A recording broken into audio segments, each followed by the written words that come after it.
Hi, my name is Troy Thornton. I'm the Senior Station Officer at the Mornington Fire Brigade. And I'm here tonight with Wayne Wally Lewis from the Mornington Fire Brigade. This interview is part of a series of interviews for the Mornington Fire Brigade Centenary, which is in 2017. So what we're doing is we're interviewing some of the old generation of the Fire Brigade. Some have been through the previous stations and some have been ex-captains, ex-officers of the brigade, and it's just a way of capturing some of the history, which is quite vibrant, of the Mornington Fire Brigade. So, welcome Wayne. Thank you. Thanks for coming tonight. The first thing we want to know really is when you joined the CFA and how did you find yourself at Mornington? I first joined the CFA in 1978, April actually. Good innings. Yes, at Springvale. I then transferred to Mornington in November 95, mainly because I built a new home down here. So what's that, 20 years? Yes, just on 20 years.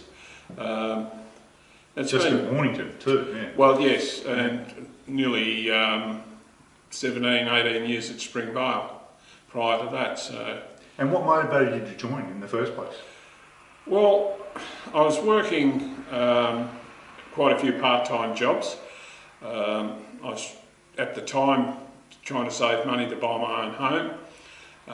I did that and I kept on working the part-time jobs and built up a little bit of a nest egg, I suppose, and then realised that there was no need to keep working. So I gave away all the part-time jobs and just kept the main 9-to-5 job, so to speak.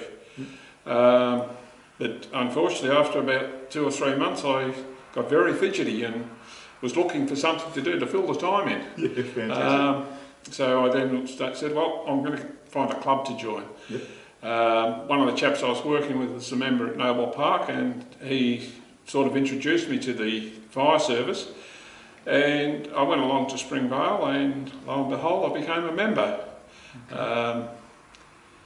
My idea was just to join and be a member and help out where I could and so forth, but unfortunately it got a hold of me and it just boomed from there. Got in the bloodstream and away you went. Basically, yes. You've been here ever since. Yes. Sounds like a lot of other people, I reckon, in yes. CFA, so that's fantastic.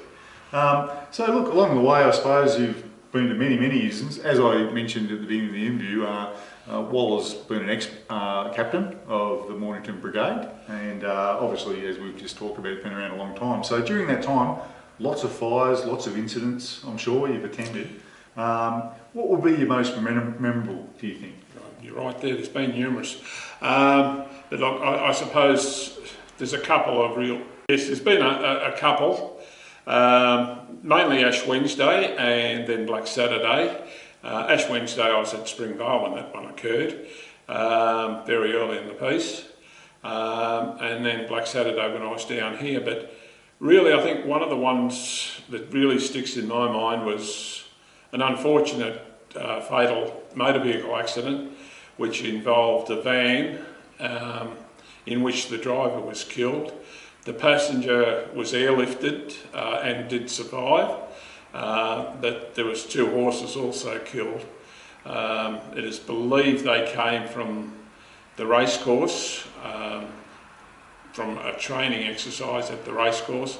This happened on a Sunday morning about 7 o'clock, and I think because what sticks with me is the job went for so long because we had to wait for a truck to come from Bayswater to remove the horses. Yeah, and I suppose airlifting as well, it takes time to get those down here. And yeah, well, that doesn't sound like much fun, I suppose, but you know, that's the job. During our careers, we go to all of these types of jobs. And, well, numerous accidents. Unfortunately, it's the fatalities that stand out. Yes, but I think importantly these days, CFA have become, as an organisation, a lot better at critical incident stress management and giving us the support that we need.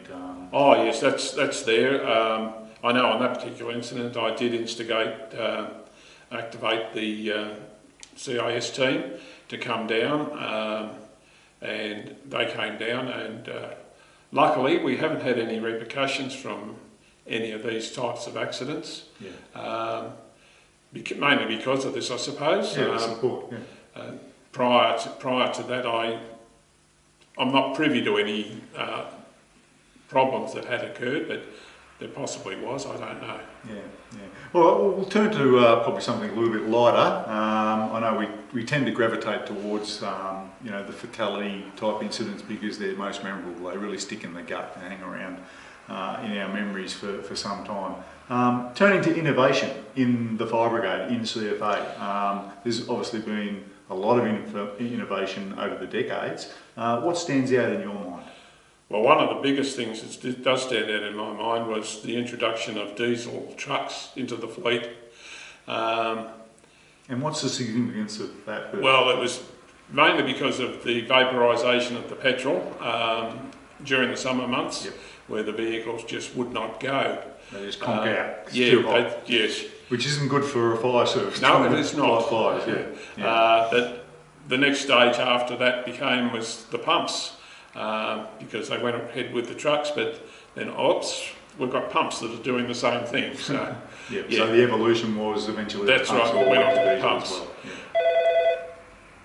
Fantastic. No, that's good. Anything else? Yes, there is another one, which was the introduction of EMR into the Mornington Fire Brigade, possibly back in, I don't know, probably 2006, 7, in around that era. And you were captain at the time? Yes, I was captain at the time, and I was privy to all the meetings and that went on with AV and the deputy chief at the time. It was something that AV had flagged as being a hot spot for them, where they didn't have the resources to cover the whole peninsula, and Mornington in itself was one area that, because of the retirement villages, I suppose, in the area, the risk was here. The risk was here, and it's very great, so yeah, we became an EMR responder. So, leader of the brigade and one of the brigades that were leading in terms of the introduction of EMR and CFA. Yes, it was. So that's fantastic, and it's obviously evolved to this day, and it looks like CFA in total may go to EMR for all of the integrated stations, at least at some point. We don't know for sure yet, but yeah, well, one can only hope. Yeah, so it's a fantastic thing. Well, the last question, Wayne. During your time in CFA, what's it given you? What have you gotten out of your relationship with CFA? Well, there's been a numerous amount of friendships and mateships that have been forged over the years, and even from Springvale, even today, I still catch up with quite a number of them. But also, in coming to Mornington, I was lucky enough to be possibly viewed upon as a future leader in the brigade or whatever, and I was put through numerous training courses, which is leadership courses, and that did lead to me being employed at the training ground on Thompson's Road. Okay, at Banghome. Yes, at Banghome. And I was there on a casual basis as a pad operator for some 10, 12 years, something which I thoroughly enjoyed. Fantastic. So yeah, it's very much a people organisation. Oh, it's most all definitely. about the people and relationships, and a lot of us feel the same. That's fundamentally the number one thing we get out of it, meeting people, building relationships, and it's good to hear that's exactly what's happened with you, and obviously helped out with your livelihood and that as well, picking up skills, and fantastic things. No, it's been fantastic right through the years. Well, it's been fantastic talking to you tonight, Wayne. It's really nice to capture you on camera for eternity. So thanks very much for coming. It's been a pleasure. Much appreciated. Cheers. Thanks very much. Thanks a lot.